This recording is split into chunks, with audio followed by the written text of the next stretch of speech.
තවත් විශේෂ පුවතක් වෙතයි අවධානය රුපියල් මිලියන 41කට අධික කුෂ් සමග ඉන්දිය ජාතිකයෙකු අත්අඩංගුවට බව වාර්තා වෙනවා. ඉන්දියාවේ නාගපටුනම් වරායේ සිට කංකසන්තුරේ වරායට පැමිණි මගී නෞකාවක සිටි ඉන්දිය ජාතිකයෙකු විසින් රැගෙන කුෂ් නැමැති මත්ද්‍රව්‍ය තොගයක් කංකසන්තුර වරායේ සේවයෙන් යුතු රේගු නිලධාරීන් පිරිසක් විසින් සොයාගෙන තිබේ.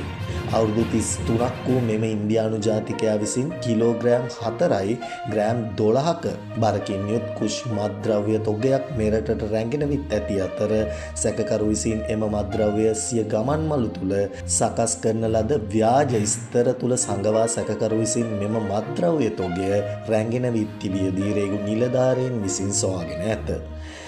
රේගු නිලධාරීන් පැවසුවේ සිය නිලධාරීන් භාරයට ගත් මත්ද්‍රව්‍ය තොගයේ වටිනාකම රුපියල් මිලියන 41ක් පමණ වන බවය. සිද්ධිය සම්බන්ධයෙන් වැඩිදුර විමර්ශන සඳහා මත්ද්‍රව්‍ය තොගය සහ සැකකරු මත්ද්‍රව්‍ය කාර්යාංශය වෙත භාර දීමට පියවරගෙන තිබෙන බව තමයි වාර්තා කරලා තිබෙන්නේ.